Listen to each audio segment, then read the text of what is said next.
The giant metal doors of the Galactic Council chamber swung open with a deep hum. Captain John Miller took a deep breath and straightened his blue uniform before stepping inside. This was only his third visit to the massive space station that served as the heart of interstellar politics, but the wonder of it hadn't faded. The ceiling arched hundreds of feet above, covered in moving star maps that tracked the positions of every major civilization in the known galaxy. "Stop staring," whispered Ambassador Susan Carter as she walked beside him. "You look like a tourist." John nodded and tried to look more professional. As the military escort for Earth's diplomatic team, he wasn't supposed to speak during the meeting, but his presence was required by protocol. The huge circular room was filling with representatives from 27 advanced alien species. Humans were the newest members of this elite group, having discovered faster-than-light travel only 30 years ago. Most of the other civilizations had been exploring space for thousands of years. "They're all here," Susan said quietly. "Must be serious." John watched as the various aliens took their seats in the tiered arrangement that surrounded the central speaking platform. Some looked almost human. The Norvan delegates could pass for tall, pale Scandinavians if you didn't notice their silver eyes. Others were completely alien. The Arthurian representatives were floating clouds of blue gas contained in transparent suits, while the Krill ambassador resembled a 7-foot lizard with gleaming scales and 4 arms. A soft chime rang through the chamber, and the room fell silent. From the ceiling, a vessel made of what looked like polished gold descended. Inside was a swirling mass of purple and white energy, the Grand Minister Thelsor, a being whose species had evolved beyond physical bodies millions of years ago. "This emergency summit is now in session," announced the Grand Minister, its voice somehow reaching everyone in the room without seeming loud. "The situation has grown worse. We gathered to address the threat of the Void Harbingers." A hologram appeared in the center of the room, showing what looked like a dark tear in the fabric of space, surrounded by writhing tendrils of black energy. For those unfamiliar, the Void Harbingers first appeared at the edge of Sector 87-3, standard months ago. "Since then, they have consumed 5 star systems," continued the Grand Minister. "Our monitoring stations recorded the most recent attack." The hologram changed to show a beautiful yellow star surrounded by 7 planets. Then a dark shadow moved into view, one of the Harbingers. It stretched out its tendrils and wrapped them around the star. Over the next few minutes, the star dimmed, flickered, and then went completely dark. The planets, now without their sun, began to drift. "The Naxari defense fleet was sent to intercept," said a new voice. John turned to see High Commander Zex Tal of the Arthurian Collective rising from his seat. The blue gas inside his containment suit swirled faster, a sign of distress in his species. 600 warships, our most advanced designs," Zex Tal continued. "They were destroyed in less than 6 hours. 3 billion Naxari citizens were lost when their worlds froze." A heavy silence fell over the room. John felt his heart racing. The destruction he had just witnessed was beyond anything humans had ever faced. "What happens next?" asked the delegate from Proxima Centauri, a system dangerously close to Earth. "Our predictive models suggest the Harbingers will move toward the Rigel sector within 15 standard days," answered the Grand Minister. 7 inhabited systems lie in their projected path. Susan Carter raised her hand. It took several moments before the Grand Minister acknowledged her. "Ambassador Carter of Earth, you may speak." Susan stood, and John could see she was nervous but determined. Humans were still fighting for respect in this gathering of ancient civilizations. "Thank you, Grand Minister. Has anyone attempted direct communication with these entities?" she asked clearly. A murmur ran through the chamber. The Krill ambassador let out a sound that John had learned was their version of laughter. "Typical human thinking," the Krill said, his voice deep and rumbling. "Your species is barely out of its planetary cradle. The Harbingers are not like the simple organisms you have encountered before. They exist beyond normal dimensions. They cannot be talked to like neighbors across a fence." Susan didn't sit down. "With respect, Ambassador Vrock, we don't know that for certain. Have there been attempts?" The Grand Minister's energy form pulsed brighter. There have been no successful communications. The harbingers do not respond to any known signal patterns. What? About evacuation? Susan pressed on. Can we move the people from the threatened systems? Now the laughter was more widespread. John felt his face growing hot with embarrassment and anger on Susan's behalf. Ambassador Carter, said an elder Norvan diplomat, his silver eyes gleaming. You're suggesting we move billions of people in 15 days? Where would they go? Who would take them in? The resources required would be astronomical. Better to use those resources wisely, added another delegate. We must focus on containing the threat to minimize losses. Some sacrifices are unavoidable. Sacrifices?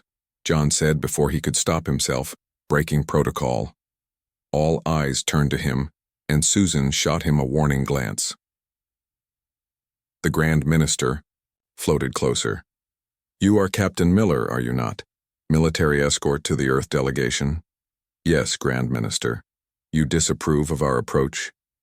John knew he should apologize and be quiet, but the casual way these ancient beings discussed the deaths of billions bothered him deeply. I'm confused by it, he said carefully. Where I come from, when there's a fire, we don't discuss the physics of combustion while people burn. We get them out, and then fight the fire. The Krill ambassador's scales flashed with annoyance. Your primitive instincts are showing human. This is why your kind was not invited to join the council earlier. You react from fear rather than wisdom. The council has studied threats like this for millennia, the Grand Minister said more gently. Rushed action often causes more harm than good. We must be methodical. While being methodical, Susan asked, what happens to those 7 systems? There was uncomfortable silence. We will send observation vessels, the Grand Minister finally said. We will gather more data, and we will continue to refine our predictive models to protect the rest of the galaxy. So nothing, Susan said flatly. You'll watch it happen. You mistake wisdom for inaction, Ambassador, said the Norvan diplomat. Sometimes the wisest choice is to accept what cannot be changed. The summit continued for hours. Different species presented data, theories, and historical precedents. Complex models were shown, and philosophical debates about cosmic balance were had. But in the end, the Council's decision was as Susan had said. They would observe, study, and hope the harbingers changed course on their own. As the meeting ended and the delegates filed out, John caught up with Susan in the corridor outside. That, was it? That's their big plan? He asked in disbelief. Susan looked around to make sure they weren't overheard. They're scared, she said quietly. They've never faced anything like this before, so they're hiding behind process and protocol, while billions die. Yes. She checked her communicator. I've already sent a message to General Hayes back on Earth. We need to prepare our own response. The Council won't like that, John warned. We're the new kids here. They could kick us out. Susan gave him a hard look. If following their rules means watching entire worlds die, then maybe we don't belong in their club anyway. John nodded slowly. What did Vrock call us? Fearful primitives who react from instinct? He meant it as an insult. Maybe it's actually our strength, John said. Maybe being afraid enough to take action is better than being so wise you do nothing. Susan smiled for the first time that day. Exactly. Let them call us cowards while they sit on their hands. We'll be the cowards who actually try to save lives. As they walked toward their ship, John felt a strange mix of fear and determination. Earth was about to break ranks with the oldest civilizations in the galaxy. They would be called foolish, primitive, and emotional, and just maybe they would be the ones to make a difference.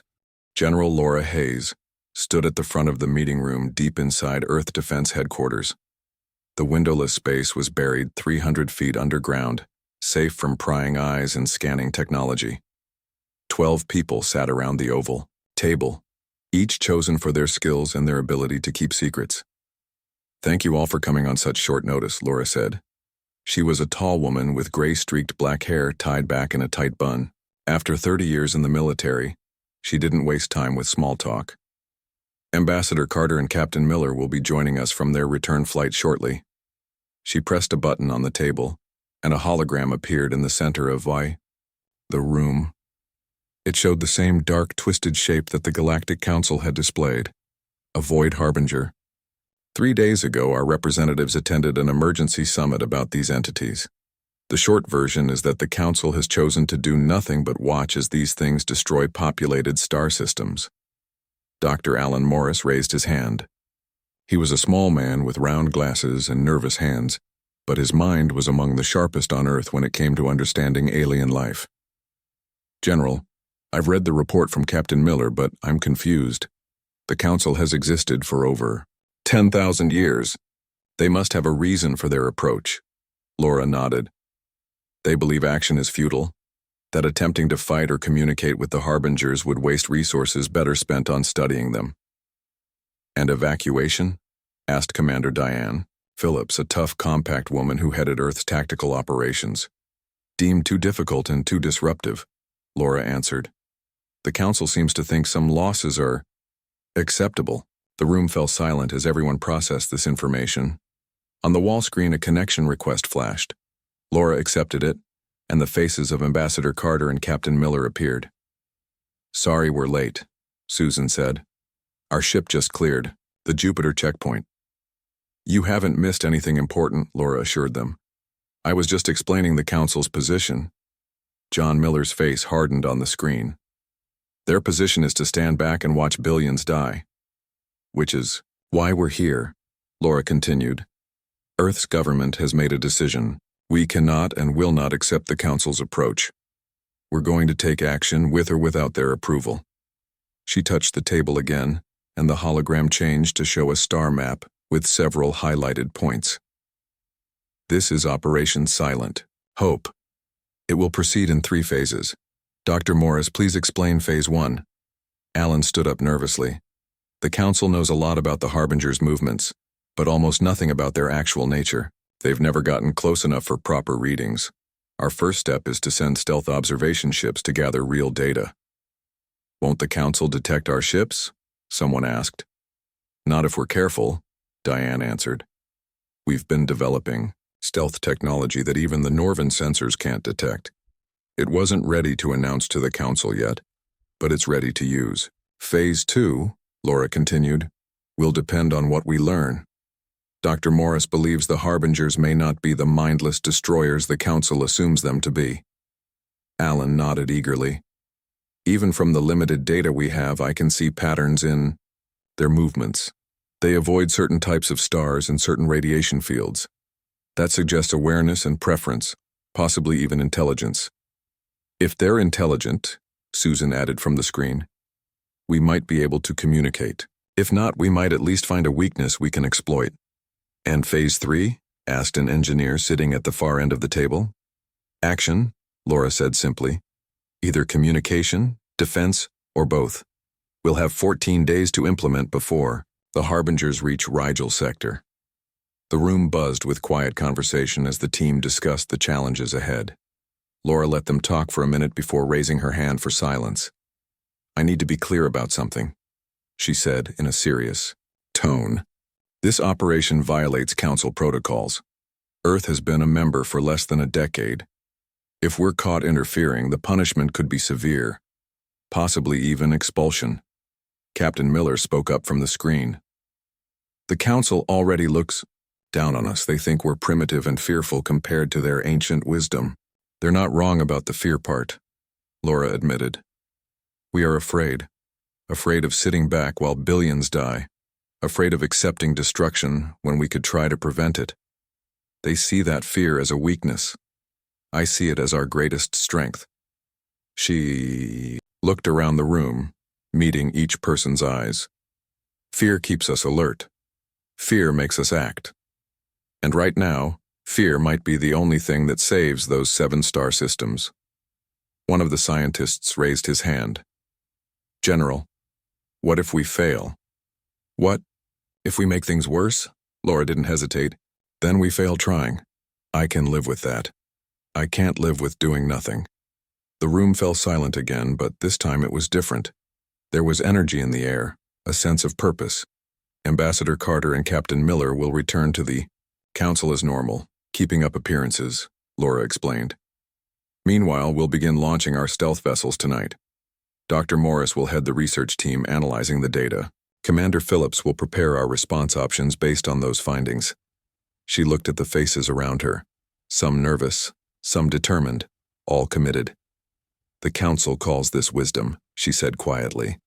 Accepting the inevitable. Standing, by while worlds burn. If that's wisdom, then I'll choose our human fear and foolishness every time. Just 12 hours later, the first stealth ship slipped out of Earth orbit. Named Shadow, it was a small vessel with a crew of only 6. Its black hull absorbed light rather than reflecting it, and its engines used new technology that left almost no energy signature. To most scanners, it would appear as nothing more than space debris. Captain Peter Young sat in the command chair, watching Earth shrink on the view screen. This was his first deep space mission, and it might be his last if things went wrong. But like everyone else on Operation Silent Hope, he'd volunteered immediately when asked. Course set for intercept with Harbinger Alpha in the Tau Ceti system, reported his navigator Lisa Boyd. We'll arrive in 3 days if we push the engines to maximum. Do it, Peter ordered. Time isn't on our side. As Shadow accelerated into the darkness, 3 more stealth ships were already being prepared for launch. Within 48 hours, a small fleet of human vessels would be heading toward the greatest threat the galaxy had faced in recorded history. Back in her office, General Hayes updated her secure log with a simple entry. Operation Silent Hope. Initiated. May we be smarter than we are brave, and braver than the Council believes us to be. Earth stands alone in this effort, but we stand for all life in the threatened systems. History will judge whether our fear-driven action was foolish or the only sane response to this crisis. Either way, we act. She closed the log and walked to the window that showed the night sky above the complex. Somewhere up there, her ships were racing toward danger while the ancient civilizations of the galaxy watched and waited. They call us cowards, she whispered to herself. Let them. If being afraid enough to act makes us cowards, then let's be the best damn cowards the galaxy has ever seen. The next morning, Ambassador Susan Carter returned to the Galactic Council, station as if nothing had changed. She smiled politely at the other delegates, attended the scheduled meetings, and gave no hint that Earth had just committed what the Council would consider a serious violation of protocol. Meanwhile, Captain Miller took up his position outside the Council chambers, standing guard as Earth's military representative. Only he and Susan knew that beneath their diplomatic mission, a desperate plan was unfolding. Humanity's secret attempt to save worlds that the oldest and wisest species in the galaxy had already written off as lost. The clock was ticking. In 2 weeks, the Void Harbingers would reach the populated worlds of the Rigel sector. By then, Earth would either have found a way to stop them or proven the Council right about humanity's foolish, fear-driven nature. But as Susan liked to say, sometimes the frightened ones are the only ones who move fast enough to make a difference. Captain Frank Ross stood on the bridge of the stealth ship Endeavour, his eyes fixed on the main screen. What he saw there defied description.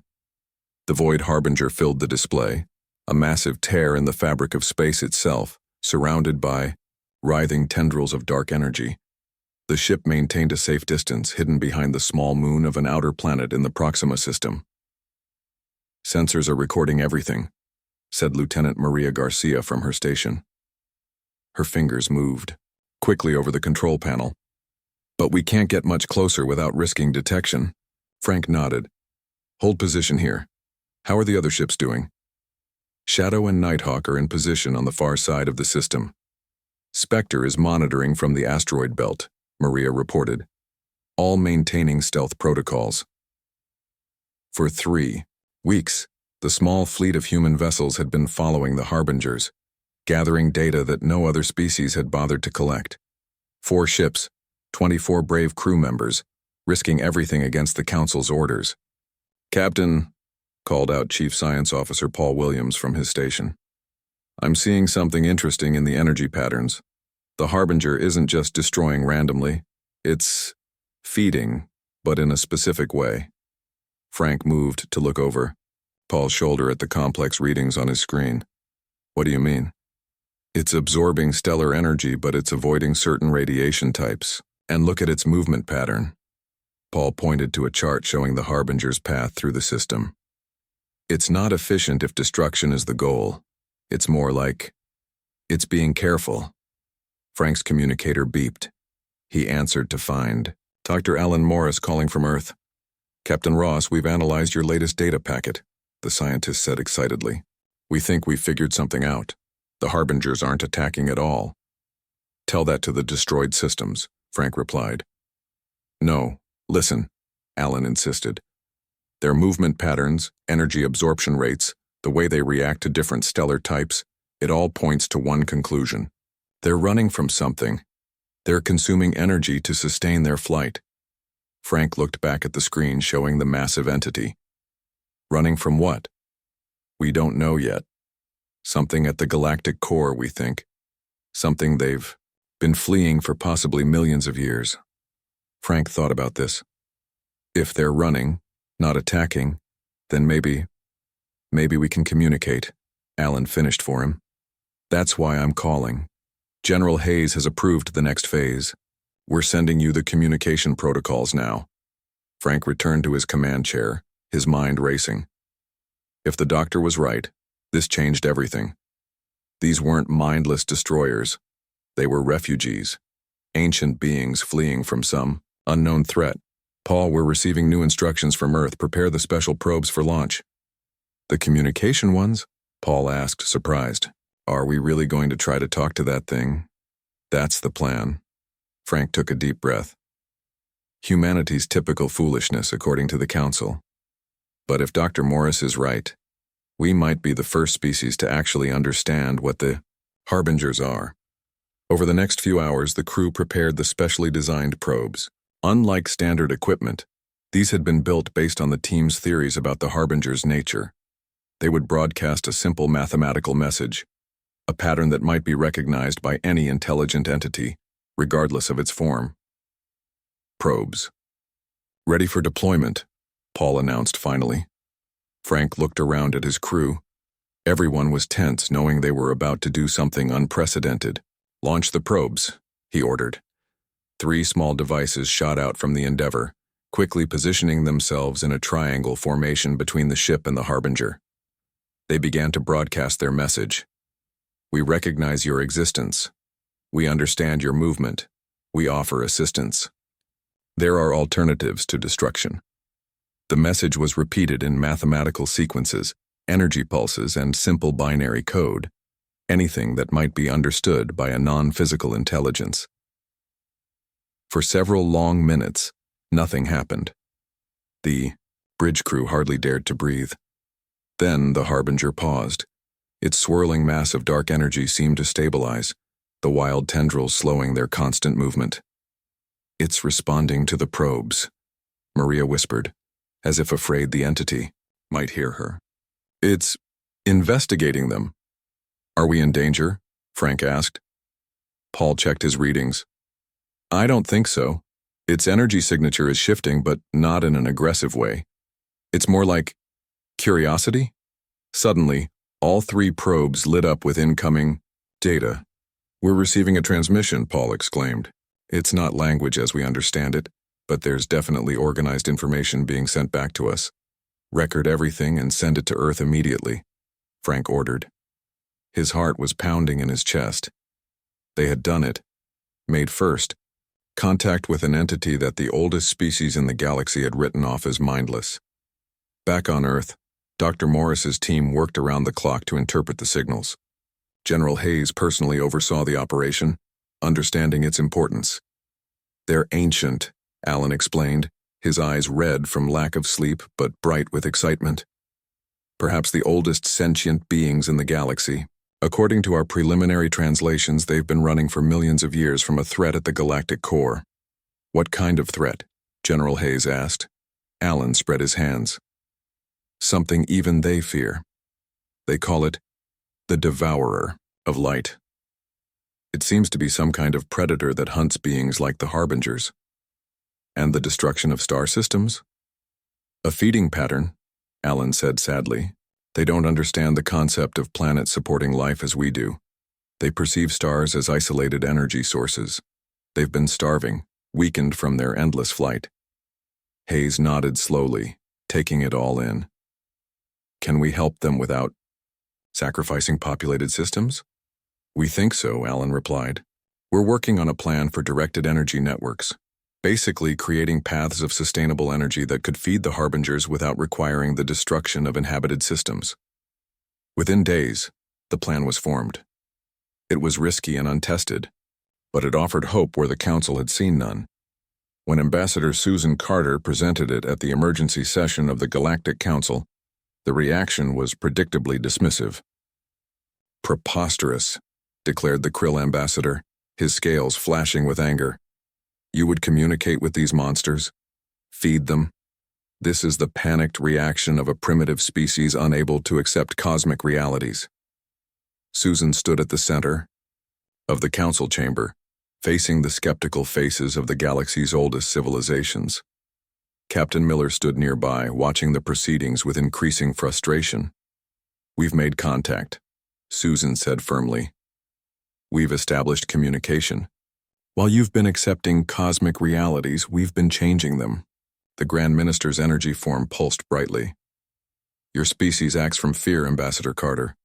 Fear leads to desperate measures that may endanger us all. Yes, Susan agreed, surprising the Council. We fear extinction. We fear failure, and that fear drives us to try everything possible before accepting defeat. Call it cowardice if you wish. We call it survival. The Norvan diplomat's silver eyes narrowed. You've violated Council directives by interfering with the Harbingers. This is a serious breach of protocol. With respect, Susan replied. We didn't join the Galactic Council to watch worlds die when we could help them. Help them? Scoffed the Krill. Your species has existed for a mere blink of cosmic time. We have witnessed civilizations rise and fall for millennia. What could you possibly know that we don't? Susan smiled slightly. That sometimes the oldest eyes can miss what's right in front of them. The Harbingers aren't attacking. They're fleeing. They're not destroyers. They're refugees. A murmur ran through the council chamber. Even if this fantasy were true, the Grand Minister said. What do you propose? Susan activated a hologram showing the human plan, a network of energy transfer stations that would create safe pathways for the Harbingers away from populated systems. This can work, she said confidently. We've already begun construction. In uninhabited systems near Earth, the Council voted immediately to condemn the human initiative and ordered all work to stop. But Captain Miller, standing at the back of the chamber, smiled to himself. Because even as the Council was voting, Operation Silent Hope was moving into its final phase. The Galactic Council might lead through ancient wisdom and patient observation, but humans, the galaxy's newest and most frightened species, were about to save billions of lives through action born of that very fear. As Susan later told him while they hurried back to their ship, their caution looks a lot like paralysis from where I'm standing. I'll take our cowardly human approach any day. Me too, John agreed. And soon we'll know if we were right. The massive energy transfer station hung in space like a shining web, its delicate-looking strands connecting a network of satellites around an uninhabited star. This was the first of 12 such stations built in record time by Earth's engineering corps. The design was simple but brilliant, a way to safely capture and redirect stellar energy without destroying the star. General Laura Hayes stood on the observation deck of the diplomatic vessel Unity, watching as final adjustments were made to the network. Beside her stood Ambassador Susan Carter and Captain John Miller, recently returned from the Galactic Council. Behind them, a group of council representatives observed with expressions ranging from curiosity to open skepticism. Your species certainly works quickly, commented the Norvan diplomat, his silver eyes reflecting the starlight, though haste often leads to failure. Laura didn't respond. She had learned to ignore such comments over the weeks of working with the council observers. After Earth had refused to abandon Operation Silent Hope, the council had reluctantly sent representatives to monitor the situation. In reality, they were there to witness what they believed would be humanity's embarrassing failure. The first harbinger will arrive in approximately 20 minutes, reported Dr. Alan Morris, who had joined the mission to oversee the scientific aspects. All systems are functioning at optimal levels. Susan moved closer to Laura. "Are we ready for this?" she asked quietly. "As ready as we'll ever be," Laura replied. "The simulations all worked, but this is the real test." On the main view screen, a distant distortion appeared against the backdrop of stars, the approach of a void harbinger. Even from this distance, it was an awe-inspiring sight. The tear in space rippled with dark energy, its tendrils reaching out like hungry fingers. "The harbinger is maintaining its projected course," called out the sensor operator. "It will reach the energy transfer stream in 18 minutes. Laura took a deep breath. Everything depended on what happened next. If their theory was wrong, if the harbinger rejected their offering, billions of lives in the Rigel sector would still be at risk. "All ships maintain position," she ordered. "No sudden movements or energy spikes. We don't want to appear threatening." The Krill ambassador, who had been especially vocal against the human plan, moved his scaled body forward. "You still believe you can control these ancient forces? Your species' arrogance is astounding." Captain Miller, who had been quiet until now, turned to face the alien. "It's not about control, Ambassador. It's about understanding and offering help." "Help?" The Krill made a sound like dry laughter. "These entities have existed since before your ancestors crawled from the oceans. What help could you possibly offer?" "Sometimes the youngest child sees what the adults miss," Miller replied calmly. "We don't claim to be wiser than you, just different." As the minutes ticked by, tension grew on the observation deck. The harbinger moved closer, its massive form now clearly visible on the view screen. Laura found herself holding her breath. 10 minutes to contact," announced the sensor operator. Dr. Morris approached with a datapad. "We're broadcasting the communication signals we established earlier. The harbinger is receiving them." "Any response?" Laura asked. "Yes, but it's complex. The translation algorithm is still processing." The Arthurian delegate, a swirling cloud of blue gas in its containment suit, moved closer to the humans. Unlike most council representatives, it had shown genuine interest in the human approach. "Your species continues to surprise," it said in its melodic voice. "Few would have attempted communication at all." "We had nothing to lose," Susan replied. "When the alternative is watching billions die, even a small chance of success seems worth taking." 5 minutes to contact, came the announcement. The harbinger was now close enough that its details were visible without magnification. The dark tendrils moved more purposefully than they had in previous observations, almost as if the entity was examining the energy transfer station ahead of it.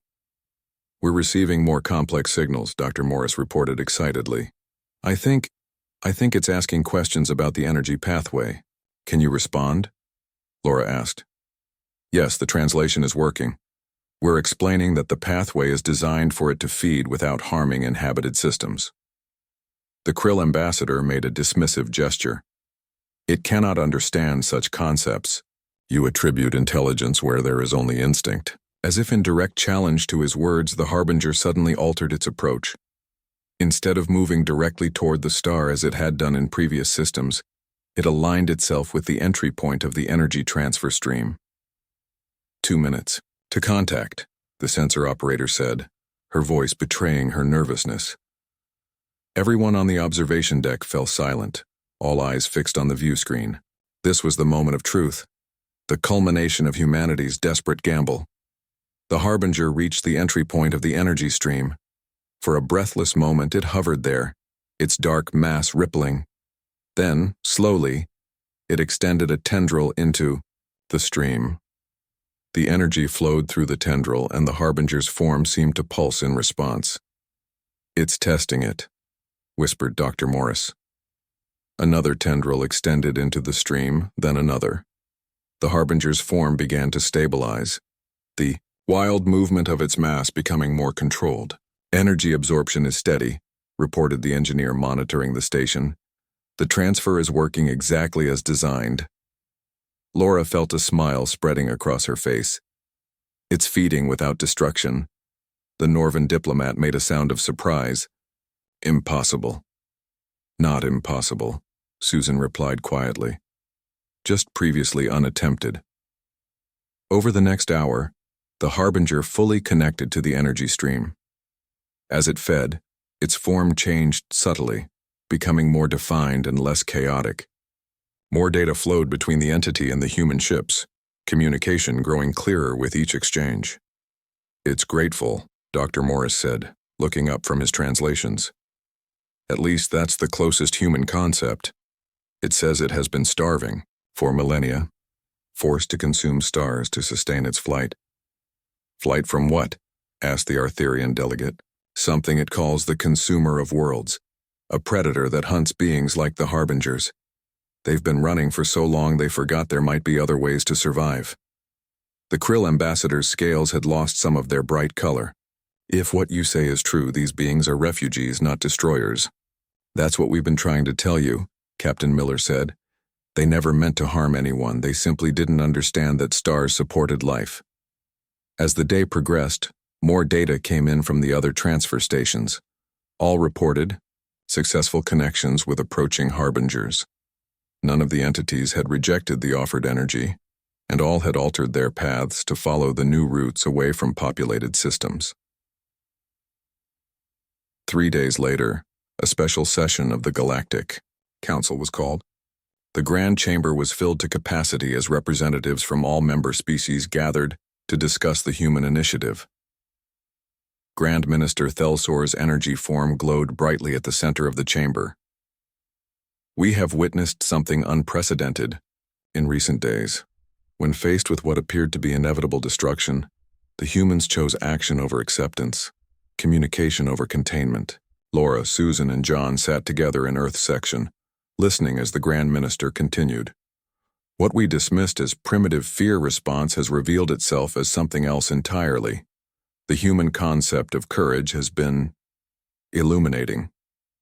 "Captain," Miller leaned over to Susan, "are they actually admitting they were wrong?" "In their own way," she replied with a small smile. The Grand Minister continued. "They have taught us that true courage is not stoic acceptance of fate, but the willingness to act despite overwhelming odds. Their fear did not paralyze them, it motivated them." The Council voted unanimously to establish a new initiative, the Harbinger Communication Protocol, with Earth designated as its headquarters. Suddenly, humanity's position in the galactic community had transformed from tolerated newcomers to essential members. After the session, General Hayes joined Miller and Carter as they walked through the station's garden area. "Not bad for a bunch of cowards," Laura remarked, a hint of humor in her voice. "It turns out," Susan replied, "that being called cowardly by those who do nothing isn't much of an insult after all." John looked out at the stars visible through the garden's dome. "Maybe real courage isn't about not feeling fear. Maybe it's about being afraid and acting anyway. Or maybe," Laura suggested, "it's about time the galaxy learned that humans don't know how to quit.